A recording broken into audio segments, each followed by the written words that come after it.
और जिससे कि good morning, good morning, good morning sir. Good morning Shubhankita. Good morning sir. Good morning. ये visible है बेटा? Yes sir. चलो, तो हम स्टार्ट करते हैं। पहला क्वेश्चन है, बताएंगे इसका आंसर क्या होगा। In the industrial policy resolution of 1956 industries वर, बोलिए इसका आंसर क्या होगा, पहले क्वेश्चन का आंसर। कितनी सर कैटेगरीज में बी। डिवाइड किया गया था? सर 3। आपके सामने स्क्रीन पर क्वेश्चन है और आपको आंसर देना है इसका कि in the industrial policy resolution 1956, ये हमारी पहली जो है बहुत ही महत्वपूर्ण इंडस्ट्रियल पॉलिसी थी। ठीक है, 1956 उसके अंतर्गत जो है बहुत, मतलब जैसे 1991 में हमारा इकोनॉमिक पॉलिसी जब आया ना, इकोनॉमिक न्यू इकोनॉमिक रिफॉर्म्स करके आया टारगेटिंग पॉइंट, तो उससे पहले ये जो रेजोल्यूशन था ये बहुत ही अपने आप में महत्वपूर्ण था। तो इसमें कितने तरह के इंडस्ट्रीज को डिफाइन किया गया, डिसाइड किया गया, ये क्वेश्चन है। इसको हम कहते हैं आईपीआर 1956, इंडस्ट्रियल पॉलिसी रिजोल्यूशन 1956। बताइए कौन कौन से 3 कैटेगरीज है ना, आपने बताया 3 कैटेगरीज, मुझे बता सकते हो वो कौन कौन सी कैटेगरीज थी?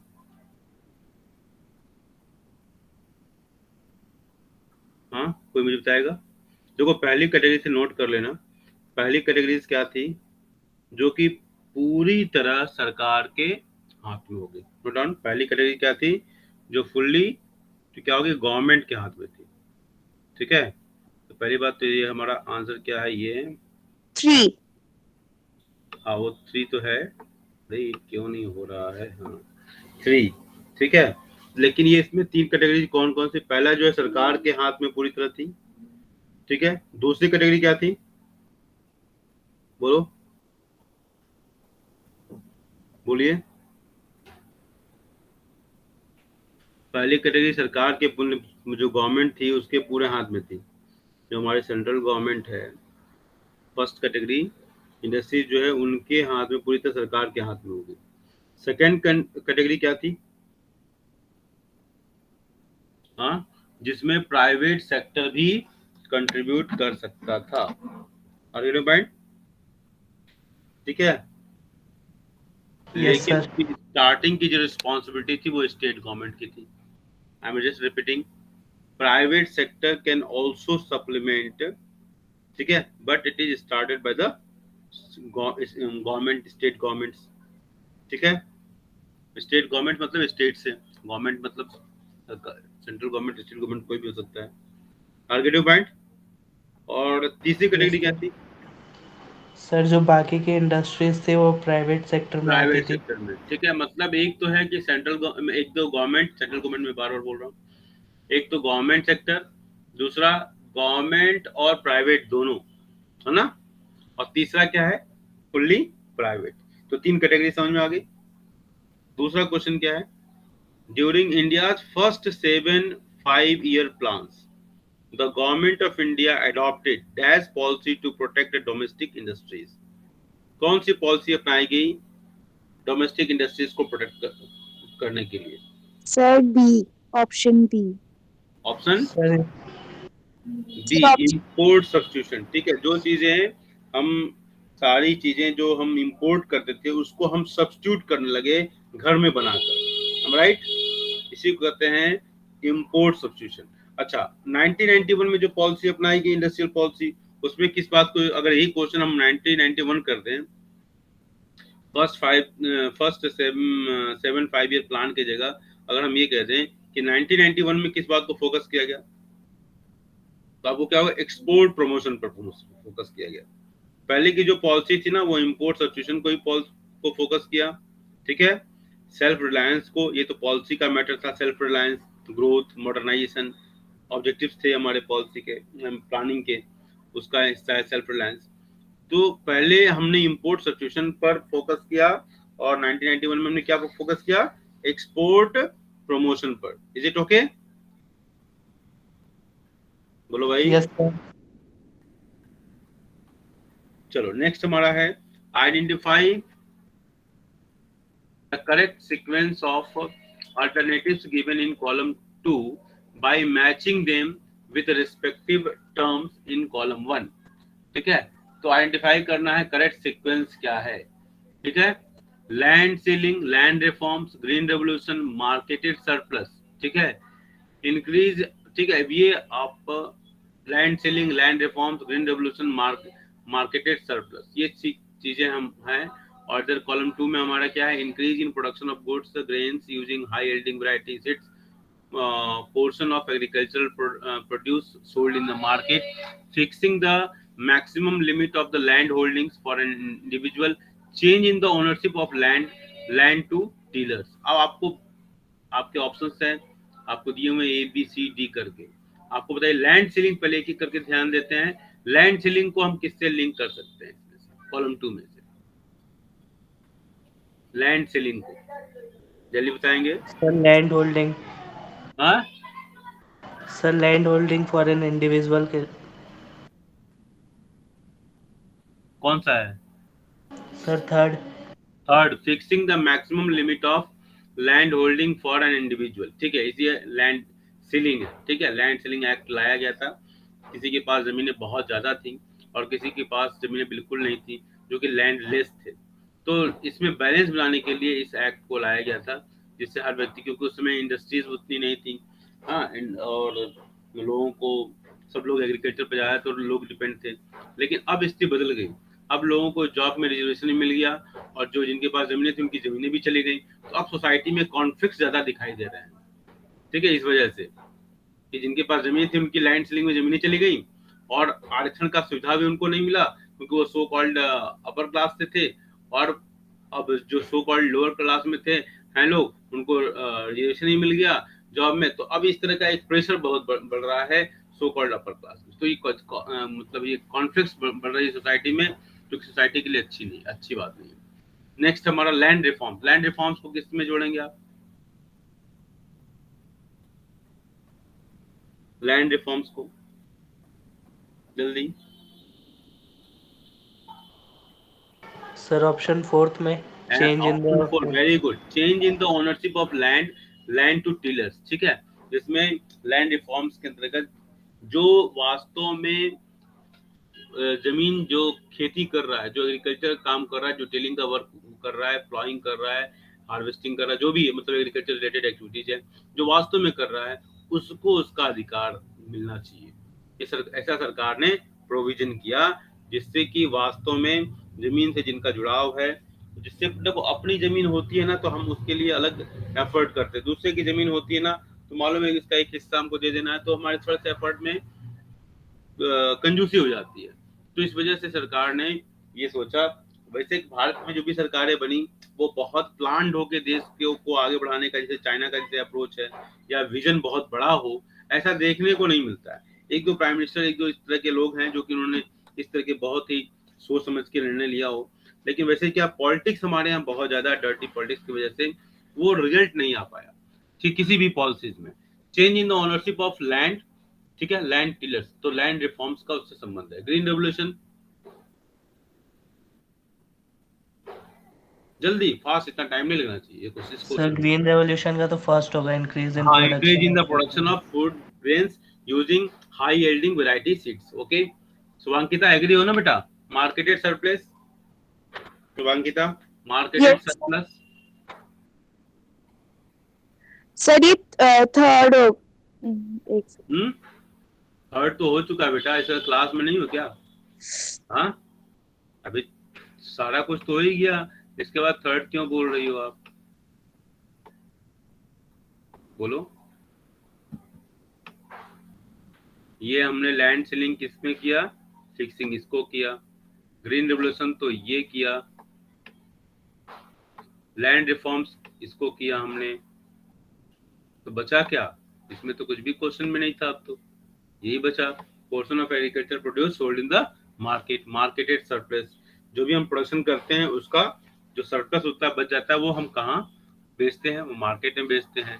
ठीक है, agriculture produce sold in the market. तो नेक्स्ट क्वेश्चन है Shubhankita, policy of import substitution was targeted to, ये इंपोर्ट सब्स्टिट्यूशन किसके लिए टारगेट किया गया था? Sir, foreign industries. हाँ, Foreign industries. किसको? Sir, foreign industries. Foreign industries को। अरे Yes. ये तुम बोल रही हो, अरे गड़बड़ हो गया। तो फॉरेन इंडस्ट्रीज को हम बाहर भगा रहे थे, जो देश की में जो कंपनियां, ईस्ट इंडिया कंपनी को हमने बाहर भगाने का काम किया था, तो उनके लिए हम ये इंपोर्ट सब्स्टिट्यूशन पॉलिसी अपनाएंगे बेटा। बहुत ही बड़ा डिसास्टर हो रहा है। तो क्या होगा निशांत, अनुराग? सर डोमेस्टिक होगा। यस, अच्छा सुजीत आ गया क्या? डोमेस्टिक होगा। अनुराग ठीक है बेटा, डोमेस्टिक इंडस्ट्रीज को होगा। तो ये ध्यान रख लीजिए, इसको नोट कर लो बेटा, ठीक है? नोट नहीं करोगे फिर भूल जाओगे। और ये सारा जो है ना, आप गूगल क्लासरूम में अपलोड कर देना, ये ग्रुप में भेजा हुआ है। 20 क्वेश्चंस का सेट बना के अपना तैयार करके आप अपलोड कर देना गूगल क्लासरूम में, और पहले के वर्क को कंप्लीट कर लीजिए, ठीक है? तो ये क्या होगा, डोमेस्टिक इंडस्ट्रीज को प्रोटेक्ट करने के लिए। कोई भी देश अपने देश की कंपनी को पहले प्रोटेक्ट करता है, फॉरेन कंपनी को क्यों प्रोटेक्ट करेगा? ठीक है, बोलो भाई। ये अलग बात है कि अब न्यू इकोनॉमिक पॉलिसी में हम ग्लोबलाइजेशन की एज में हम किसी के साथ डिस्क्रिमिनेशन नहीं कर सकते, ठीक है? लेकिन अगर देश की सिक्योरिटी की बात हो तो हमने चाइना के बहुत सारे फर्म को, एरियाज को हम लोगों ने प्रतिबंधित किया हुआ है। चाइना को, चाइना से हम टक्कर ले रहे हैं। पहले हम डरते थे, लेकिन हमारे प्राइम मिनिस्टर को इस मामले में बहुत बड़ा देना पड़ेगा इनको, कि उन्होंने एक गट्स पैदा किया है कि हम किसी से कम नहीं। ये एक एटीट्यूड इनके अंदर बहुत जबरदस्त है। चलिए नेक्स्ट क्वेश्चन है। इन 1955 Karve committee was constituted for aiming the. अब ये कार्वे कमेटी का संबंध किस बात से है? ये क्वेश्चन बहुत अच्छा क्वेश्चन है, ठीक है? सर बोलिए बेटा। सर इसका development of small scale industries होगा। पहले इसको सेटबैक लगा शुभांकिता को कि हमसे कैसे गलत हो गया आसान क्वेश्चन, तो इसने मार दिया छक्का। Development of small scale industries, very good, ठीक है, very good. Next question, 6th question. चलो इससे होता है ना, जब चैलेंज लेते हैं बच्चे तो आगे बढ़ते हैं। 6th क्वेश्चन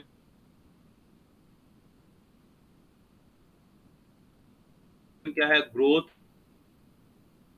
आप प्लानिंग के ऑब्जेक्टिव्स हैं, ठीक है? बाद में एम्प्लॉयमेंट जनरेशन को भी शामिल किया गया। तो growth, modernisation, self reliance, equity. अब इसमें से देखो आपको चूज कर क्या हो गया, ठीक है? आपको ये चूज करना है इसमें से कौन सा सही है, मैच करना है। जल्दी से करो बेटा मैच, जल्दी से कीजिए मैच। ग्रोथ को एक पहले पकड़ो, ग्रोथ को। ग्रोथ में देखो किसमें फिट होता है? Adoption of new technology to increase the production of goods and services, avoiding imports of those goods which could be produced in India itself, or every Indian should be able to meet his or her basic needs such as food, decent house, education and health, and inequality in the distribution of wealth should be reduced, or increase in the country's capacity to produce the output of goods and services within the country। क्या होगा? Sir first का, sir option A होगा, first का fourth, very second good. का चलो first. First का fourth हो गया। चलो चलो एक एक करके विचार करते हैं। मॉडर्नाइजेशन का कौन सा होगा बेटा, बताइए? सर सेकंड का first. Very good, full marks. Next, self reliance. Sir second. Avoiding imports of those goods which could be produced in India itself. Okay. Yes sir. और इक्विटी क्या है? Every Indian should be able to meet his basic needs. Okay, very good. Equality की बात करता है। तो शुभांकिता clear है? अनुराग clear है बेटा? Yes sir. Very good. तो कौन सा ऑप्शन हुआ 6th का? Option A. ए, शाबाश।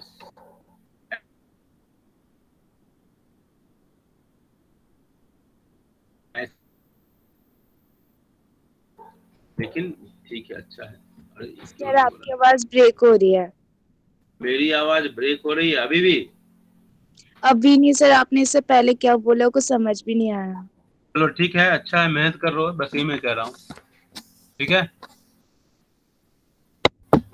ठीक है। Okay, write the correct sequence of alternatives given in column 2 by matching them with the respective terms in column 1, ठीक है। कॉलम 1 में दिया हुआ है कार्वे कमेटी, अभी जस्ट डिस्कस किया 1955 में, जिसको शुभांकिता ने बताया, स्मॉल स्केल बताया। दूसरा इंडस्ट्रियल पॉलिसी रेजोल्यूशन IPR 1956, जिसके 3 जो है 3 डिविजन्स को हमने देखा था, जिसमें हमने देखा था पहला गवर्नमेंट सेक्टर में होगा, जिस पर ऑनरशिप गवर्नमेंट का होगा, दूसरा प्राइवेट और गवर्नमेंट दोनों मिलके, और तीसरा है क्या, टोटली प्राइवेट। ये हमने देखा था आईपीआर में। इंपोर्ट सब्सिट्यूशन भी हमने देख लिया पॉलिसी में, जिसमें हम फॉरेन से ज्यादा इंपोर्ट ना करके खुद उन चीजों को घर में बनाएं, जिससे कि हमारे डोमेस्टिक इंडस्ट्रीज को प्रोटेक्ट किया जा सके। और सब्सिडीज हम जानते हैं कि आजकल किसानों का एमएसपी वगैरह पर जो गवर्नमेंट दे रही है सब्सिडी, तो आप सब्सिडी के बारे में अच्छी तरह परिचित हैं, ठीक है। चलिए अब हम आते हैं, ऑप्शंस हमारे सामने हैं। To encourage farmers for adopting new HYV technology, using small scale industries to promote rural development, to protect the domestic firms from foreign competition, and to regulate private sector through a system of licensing to promote regional equality। इसमें Karve committee का संबंध किस बात से है? Sir second, using small scale industries to promote rural development. Very good, ठीक है। तो किसका होगा? इसका संबंध हो गया इससे, सर सेकंड से। ये चलता नहीं है ना मेरा, ये खराब है ना। Using small scale industries to promote rural development, अभी हमने जस्ट पढ़ा था इसके बारे में, कार्वे कमेटी की, इसका संबंध स्मॉल स्केल इंडस्ट्रीज से, ठीक है। और स्मॉल स्केल इंडस्ट्रीज जो है रूरल डेवलपमेंट, ज्यादातर रूरल एरिया में ही सेंटर्ड होते हैं, तो इसलिए रूरल डेवलपमेंट, ये ध्यान देना कि पकड़ने में आसानी होगी। आंसर इंडस्ट्रियल पॉलिसी रेजोल्यूशन, ये क्या होगा? Sir fourth, to regulate private sector through a system of licensing to promote regulate private sector through a system of licensing to promote regional equality. Okay, ठीक है, ये भी ठीक है। नेक्स्ट क्या है? Import substitution policy. शुभांकिता बोल बेटा। Sir, to protect the domestic firm from foreign competition. Very good, अभी जस्ट हमने देखा शुभांकिता का ये गलत हुआ, उसने बिल्कुल सही कर लिया, ठीक है। सब्सिडी एक ही बचा आपको, to encourage Encourage farmer for adopting. yes, encourage farmers for adopting new HYB technology, ठीक है। तो ये हुआ हमारा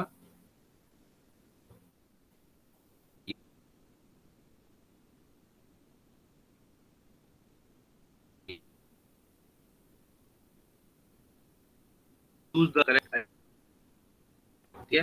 प्राइम मिनिस्टर, इसके बाद gross domestic product, modernisation, self reliance, और हमारे ऑप्शंस हैं money value of all the final goods and services produced within the economy in 1 year, adoption of a new technology, chairperson of the planning commission, or avoiding imports of those goods which could be produced in the India itself। okay, अब आपके सामने है, मैं जब time करना है prime minister, इसमें क्या होगा बेटा? Option C होगा, chairperson of the planning commission.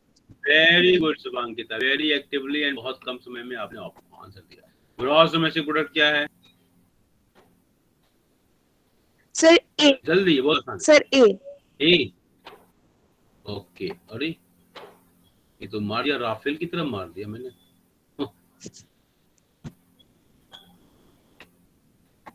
ठीक है, इसका क्या हो गया बोलो? Sir, second का A है, the money value of all the final goods are and services produced within the economy in 1 year. Modernisation, modernisation क्या Sir, होगा? B. B, Sir, adoption. New technology, New technology. Self reliance, avoiding, ये बचाएगी, तो ये आसान हो गया करना। Avoiding imports of those goods which could be produced in India itself, ठीक है। सेल्फ रिलायंस, ठीक है, self reliance through import substitution, ठीक है, ये भी एक इससे जुड़ा हुआ है। तो हमारा ऑप्शन क्या हुआ? ये सही क्या हुआ? हमने कौन सा मार्क किया? Sir, option B. कौन सा होगा? Option B, sir. B, correct. B. चलिए, तो इसके बाद हम आगे बढ़ते हैं। Question number 9, question number 9, okay. Just a year after independence, steps were taken to abolish intermediaries and to make the tillers the owners of the land. The idea behind this move was, मतलब ये just a year after independence, मतलब एक साल बाद, ठीक है, after independence क्या किया गया? Steps were taken to abolish intermediaries, जो मिडिल मैन थे ना, उनका रोल खत्म करने के लिए काम किया गया। ये अंग्रेजों के द्वारा बनाई गई व्यवस्था थी, जिसने पूरे भारत की संस्कृति को ही चौपट कर दिया और भारत के लोगों को ही भारत का दुश्मन बना दिया। ठीक है, तो ये आप देखिए, अब इसके बीच में क्या, just a year after independence, steps were taken to abolish the intermediaries and to make the tillers the owners of the land. The idea behind this move was क्या था, to reduce the concentration of land ownership in a few hands. ये था, the ownership of land would give incentives to the tillers to invest in making improvements or fixing the maximum size of land which could be owned by an individual, or to reduce the vast inequality in land holding. इसमें कौन सा सबसे सही है, बोलिए। ये land reforms का जो स्टेप्स लिया गया कि इंटरमीडिएरीज को एबोलिश कर दिया जाए और लैंड जो टीलर्स हैं उनको इसका ओनरशिप मिले, इसमें कौन सा मूव सही है? To reduce the concentration of land ownership in a few hands, और the ownership of the land would give incentive to the tillers to invest in making improvements और fixing the maximum size of. क्या इसमें से आपके options आपके screen पर दिखाई दे रहे हैं, कौन सा सबसे सही है?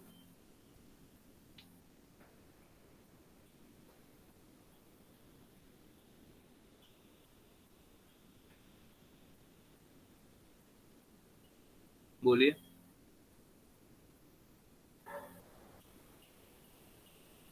आइडिया क्या था इसके पीछे, ये क्वेश्चन है, आइडिया क्या था?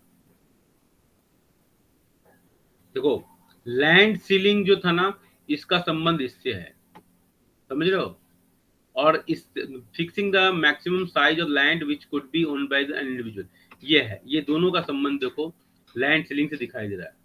ठीक है, और ये तीनों का संबंध लैंड सीलिंग से दिखाई दे रहा है।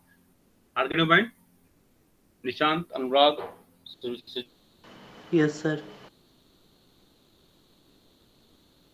जीत को लैंड सीलिंग दिखाई होता है किसी के पास, और उसमें उनसे लैंड लिया गया, तो उनसे लैंड लेकर किसी को दिया गया, तो क्या हुआ, तो कंसंट्रेशन घटेगा ना कुछ लोगों के हाथ में, फ्यू हैंड्स, डिस्ट्रीब्यूशन होगा लैंड का, तो पहला पॉइंट आ जाएगा। तीसरा point, fixing the maximum size, land ceiling उसका नाम ही है, तो लैंड की जो है मैक्सिमम लैंड की साइज किसी के पास कितना होगी। ठीक है,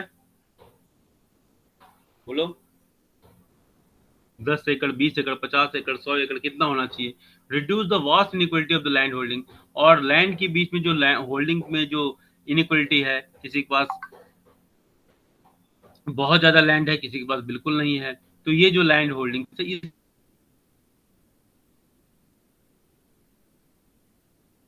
इसको भी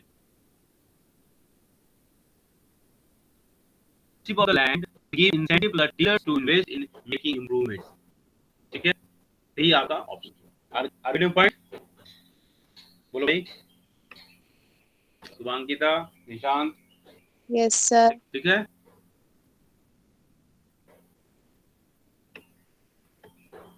ठीक है, तो ये हमारा वो आंसर हो गया। ठीक है,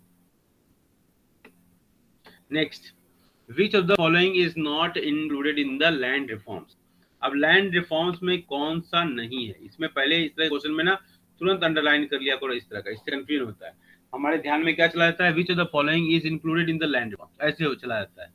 तो उसको अवॉइड करने के लिए आप तुरंत ऐसे क्वेश्चंस में ध्यान से क्वेश्चन पढ़ना, and then we should underline it like this. Use of high yielding variety seeds. अब देखो, ये आपको लगता है ये किससे है, ग्रीन रेवोल्यूशन संबंधित है। द एवोल्यूशन ऑफ इंटरमीडिएरीज, ठीक है, ये लैंड रिफॉर्म्स का हिस्सा जरूर है, जो कि भी अभी आपने पढ़ा है। ठीक है, अभी आपने पढ़ा ना, लैंड रिफॉर्म्स का हिस्सा, evolution of intermediaries. The changes in the ownership of land holdings, ठीक है, ओनरशिप, लैंड सीलिंग, तो लैंड सीलिंग, अब तो लैंड सीलिंग तो बिल्कुल क्लियर ही है। ठीक है, तो अब ये which of the following is not included, तो अब नॉट इंक्लूडेड क्या है, देखो ये ग्रीन रेवोल्यूशन का हिस्सा है और यही इंक्लूड नहीं है, बाकी सब तीनों चीजें जो हैं ये लैंड रिफॉर्म्स है। तो लैंड सीलिंग का एक्ट, ठीक है, और कंसोलिडेशन ऑफ लैंड, ये सब हमारा लैंड रिफॉर्म्स का हिस्सा है। ठीक है, तो इस तीनों लैंड रिफॉर्म्स का हिस्सा क्या क्या हो सकता है, यहाँ एक और क्वेश्चन एक्स्ट्रा तैयार हो जाएगा। पहला, एवोल्यूशन ऑफ इंटरमीडिएरीज, ये लैंड रिफॉर्म्स का हिस्सा है। ठीक है, the change in ownership of land holding, ये लैंड रिफॉर्म्स का हिस्सा है, और लैंड सीलिंग एक्ट जो था, ये तीनों जो है लैंड रिफॉर्म्स का हिस्सा है, और एक जो है जो ग्रीन रेवोल्यूशन का हिस्सा है, जो उत्पादन को बढ़ाने से संदर्भ रखता है। तो यही हमारा आंसर सही हो जाएगा, करेक्ट ना? बोलो भाई, बोलिए बोलिए। Yes, sir. Anurag, match the following and choose the correct alternative. बताइए, quota, land reforms, high HYV seeds और सब्सिडी। ठीक है, बताइए इसका संबंध क्या हो? Quantity of goods that can be imported, seeds that give large proportion of output, improvement in the field of agriculture to increase its productivity, or the monetary assistance given by government for production activities. So what is correct in this one? Match the following. Quota का संबंध किस बात से, पहले ध्यान दो, ठीक है? Sir,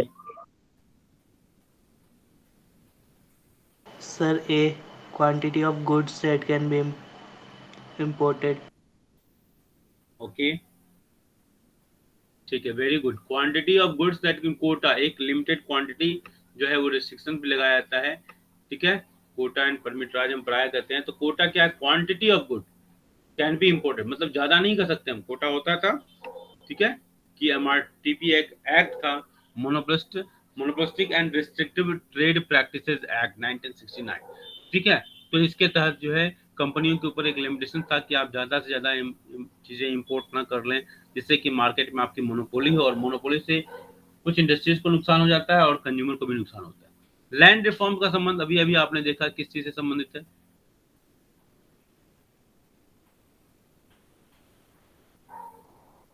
ठीक है, बोलिए। Sir, B, sir, seeds that give large promotion of output. ये सीड्स होगा। लैंड रिफॉर्म का संबंध की improvement in the field of agriculture to increase its productivity होगा। देखो, आउटपुट का संबंध जो है ना, HYV सीड, अगर देखो ध्यान से, seeds that give the large proportion of output, ठीक है, इससे ज्यादा बनता है। और सब्सिडी का संबंध किससे है? बोलो। Sir, the monetary assistance given by the governments of production activities. Sir, D से।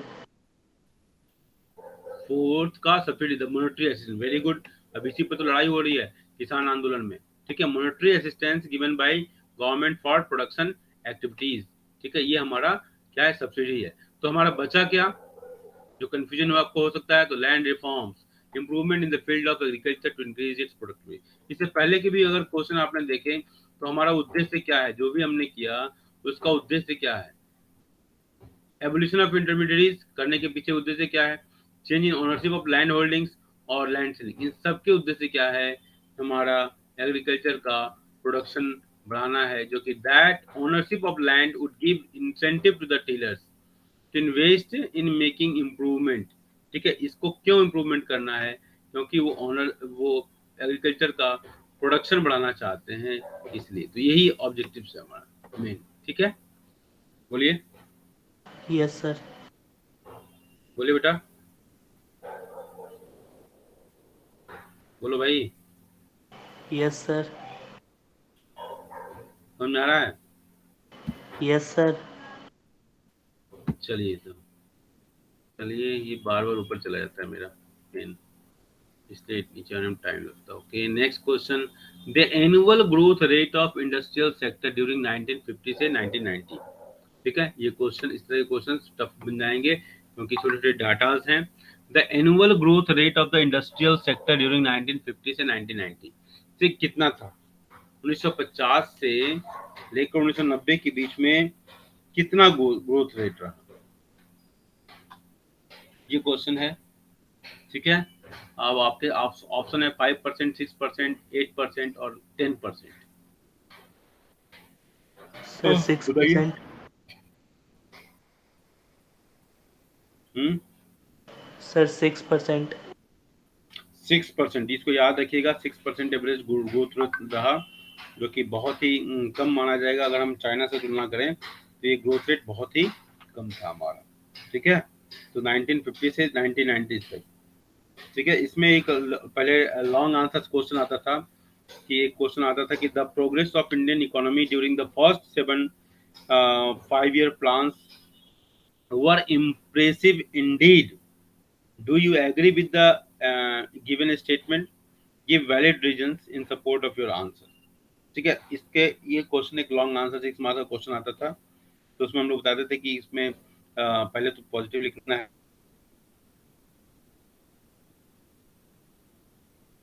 कि 1956 से 1990 तक हमारी जो इंडस्ट्रीज थी डाइवर्सिफाइड थी, ठीक है, इंडिपेंडेंस के जस्ट बाद जो है डाइवर्सिफिकेशन थोड़ा बढ़ा था, ठीक है, और जो एनुअल ग्रोथ रेट था 6% के 6% ग्रोथ रेट था, ठीक है, जो अपने आप में इसको ठीक माना जाएगा अगर हम अंग्रेजों की व्यवस्था से तुलना करें तो, ठीक है, और इंडिया जो है फूड प्रोडक्शन में सेल्फ सफिशिएंट हुआ ग्रीन रेवोल्यूशन की वजह से, ठीक है, और लैंड रिफॉर्म्स में भी जो जमींदारी सिस्टम था, जो most hated system of India, तो जमींदारी सिस्टम था, उसको भी दूर किया। तो लेकिन इसके बाद भी बहुत सारे इकोनॉमिस्ट इस बात से डिसएग्री नहीं करते हैं कि जितना होना चाहिए था उतना नहीं हो पाया, ठीक है, किस कारणों से हुआ वो तो इतिहास के गर्त में है, लेकिन बाय एंड लार्ज हम जान सकते हैं कि पब्लिक सेक्टर का अंडर परफॉर्मेंस था, गवर्नमेंट का लैक लस्टर बिहेवियर था, ठीक है, delay in policy, over politics nexus between the, तो करप्शन एक्सेट्रा बहुत सारी चीजें थी, ठीक है। अभी बहुत सारे लोग कोई मंत्री नहीं बनते हैं, कोई पोर्टफोलियो नहीं करते हैं और पार्टी के प्रेसिडेंट होते हैं, तो वो अरबों रुपए की उनके पास संपत्ति आती, कैसे आती है, ठीक है। तो ये बहुत बड़ा कारण है भारत में बैकवर्डनेस का, जो पॉलिटिकल करप्शन है वो बहुत बड़ा कारण है भारत के बैकवर्डनेस का। The annual growth rate of the industrial sector during 1950 से 1990 के बीच में तो 6% था ये, ठीक है, very good. Next question, land reforms primarily refer to, किससे संबंधित है? Fixing the maximum size of land which could be owned by individuals, or change in the ownership of land holdings, or use of new technology in agriculture sector, or abolition of intermediaries.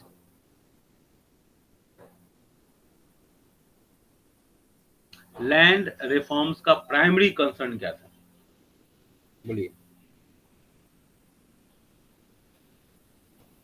बोलिए बेटा। Primary concern, primarily, ठीक है, it is a primarily, आपके लिए difficult लग रहा है, change in the ownership of land holding, ये हमारा प्राइमरी कंसर्न था, ठीक है, ठीक है, ओके। Yes, sir. चलो next question, one of the common goals of the 5 year plan is growth, what does the growth imply? देखो 5 year प्लान में ना एक चीज ध्यान देना कि 5 year जो प्लान बनाना, इसके ये तो हमारे यहाँ मालूम है कि आपको मिक्स्ड इकोनॉमिक सिस्टम है हमारे यहाँ, इसमें तो किसी कोई कंफ्यूजन तो हो ही नहीं सकता, ठीक है, बोलो भाई। Yes, sir. हाँ, मिक्स्ड इकोनॉमी में प्राइवेट सेक्टर और पब्लिक सेक्टर दोनों होते हैं, लेकिन एक चीज जानना, जो प्लान होता है ना, प्लान जो इसमें एक तो जनरल गोल होता है, दूसरे स्पेसिफाइड गोल्स होते हैं, उसके ऑब्जेक्टिव्स विद सर्टेन ऑब्जेक्टिव्स, और तीसरा जो इंपॉर्टेंट चीज है प्लानिंग के लिए, पहला जनरल गोल्स, दूसरा स्पेसिफाइड गोल्स एंड ऑब्जेक्टिव्स, और तीसरा है स्पेसिफाइड पीरियड ऑफ टाइमिंग। तो टाइमिंग इंपॉर्टेंट है, गोल्स इंपॉर्टेंट है, और will power to have the general, एक तो जनरल गोल होता है, पहली बात तो जनरल गोल होता है, दूसरा स्पेसिफाइड गोल्स एंड ऑब्जेक्टिव्स होते हैं, तीसरा क्या है, स्पेसिफाइड पीरियड ऑफ टाइम, और इसके आधार पर हम प्लान बनाते हैं, और प्लान के सक्सेसफुल होने के लिए हमारा विल पावर जो होना, बहुत स्ट्रॉन्ग विल पावर होना बहुत जरूरी है। आगे पॉइंट बोलिए। Yes, sir. हाँ, चलिए, तो change in ownership of the land reforms, one of the common goals of the 5 year plan is growth, ठीक है, ये तो बिल्कुल सही है। इसके अलावा भी बहुत सारे हमारे थे ना, ग्रोथ था, मॉडर्नाइजेशन था, इक्विटी था, और सेल्फ रिलायंस, ये 4 मुख्य जो हमारे ऑब्जेक्टिव गोल्स बनाए गए थे, करेक्ट ना, ठीक है। What does Yes, the sir. Growth imply? Growth का मतलब होता क्या है? A large stock of productive capital, और a large size of supporting services like transport and banking, and increase in the efficiency of productive capital and services, and all of the above. ये हमारे चार दिए हुए हैं. तो one of the common goals of the 5-year plan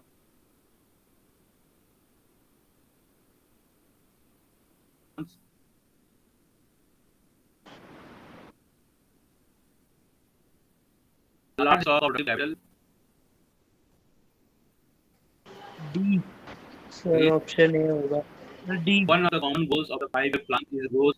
What does the growth imply? Sir, a larger stock of productive capital.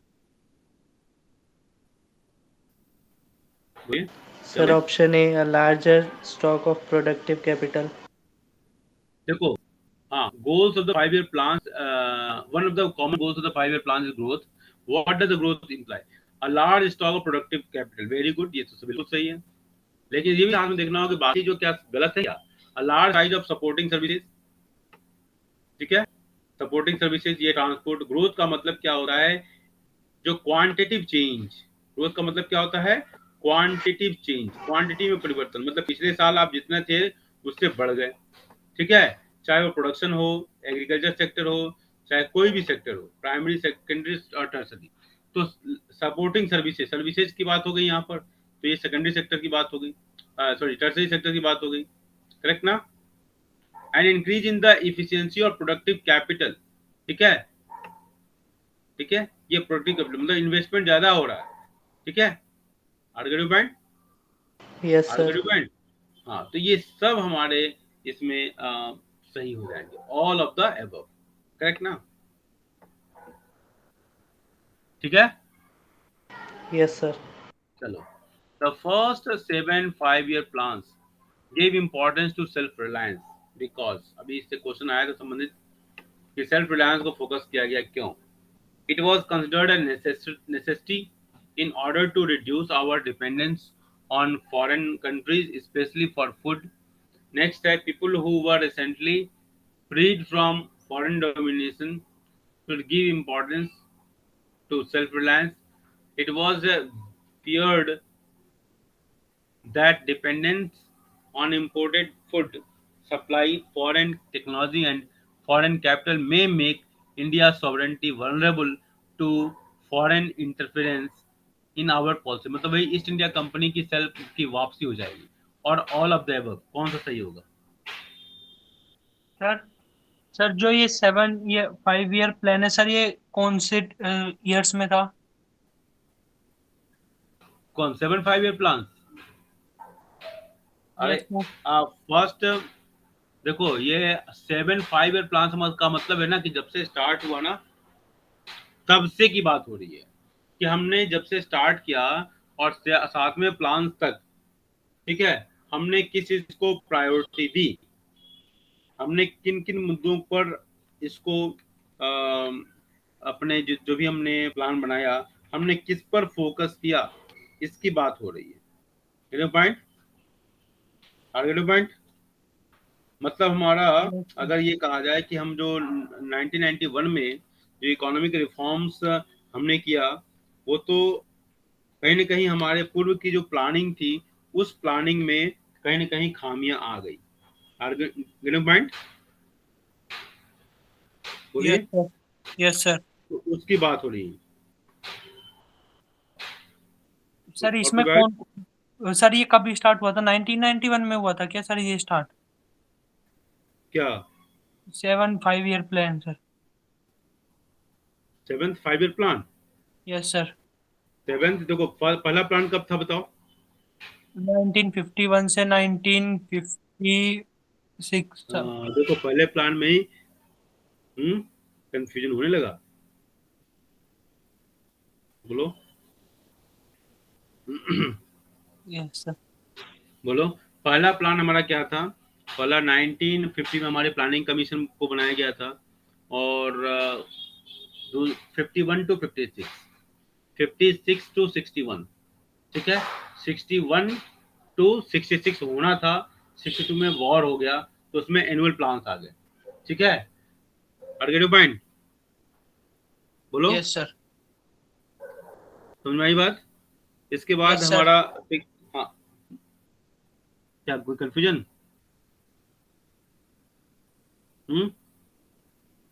बोलो बोलो भाई। Yes yes sir.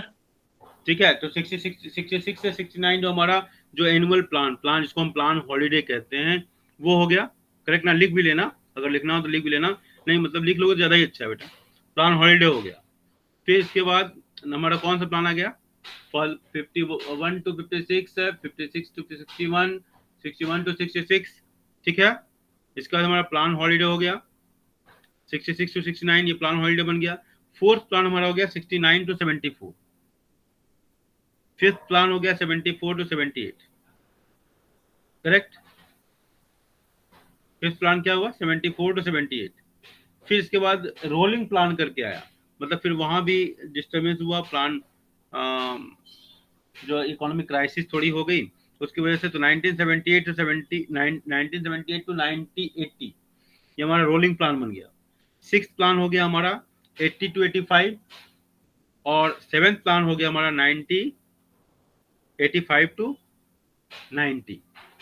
और फिर हमारा आता है दो एनुअल प्लान हमारे आ गए। ठीक है, 1990 से 1992 और 91 में हमारा इकोनॉमिक रिफॉर्म्स इनिशिएट किया गया। ठीक है, इसके बाद फिर नाइन्थ प्लान बना 1997 से 2002, इसके बाद सो ऑन। ठीक है, ये आपको मैंने भेजा हुआ है, बुक में दिया हुआ है, देख लीजिएगा। ठीक है, video point. Yes sir.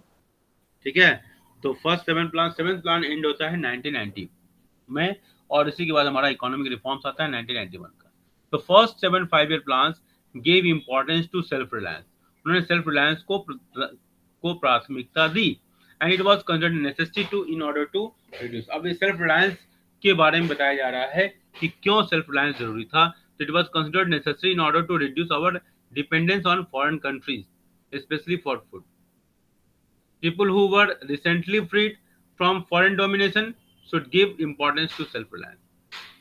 It was feared that dependence on imported goods supplies, foreign technology and foreign capital may make India's sovereignty vulnerable. मतलब ईस्ट इंडिया कंपनी का जो एक्सपीरियंस था ना, एक अच्छी खासी सभ्यता संस्कृति को कैसे बर्बाद कर दिया ईस्ट इंडिया कंपनी ने, और उससे पहले के आक्रमणों ने किया, लेकिन एक अंग्रेजों ने बहुत ही सिस्टमेटिक तरीके से रिलीजियसली, इकोनॉमिकली, पॉलिटिकली, रिसोर्सेज के माध्यम से हर तरीके से इन्होंने एक्सप्लॉइट किया। पॉइंट, तो इसका D option is the correct answer, all of the above. ठीक है, yes sir. Equity as a goal of 5 year plans means. ठीक है, अब मेरा ये लास्ट क्वेश्चन होगा क्योंकि बहुत लंबा समय मैंने लिया, मुझे ब्रेक भी चाहिए, 11th की भी क्लास है मेरी।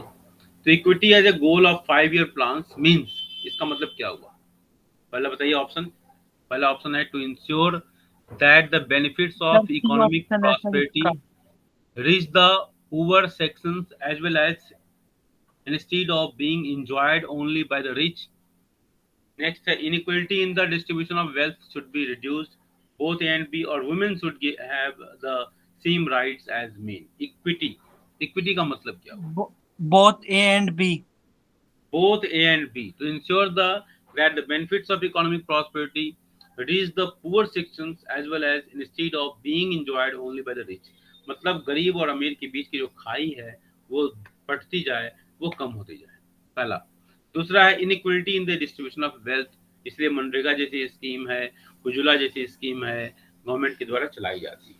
पूर्व लोगों के लिए हाउसिंग है, प्रधानमंत्री आवास योजना के तहत ये सारी चीजें चलाई गई। आर्गेटिव पॉइंट, आर्गेटिव पॉइंट। Yes sir. तो ये B and C, A and B is the correct answer. ठीक है, ठीक है, तो हम यहाँ पर एंड कर दें बेटा, बोलिए। और 12th डी के बच्चे, आप लोग, ये बहुत ही बुरा है कि आप लोग सही समय से नहीं जुड़ते हैं, और आपका अकाउंट्स का जो पीरियड था वो 8:30 बजे से होता था, इसीलिए मैंने ये आपको किया था कि मैं 11 बजे से मैं कर लूं, लेकिन आप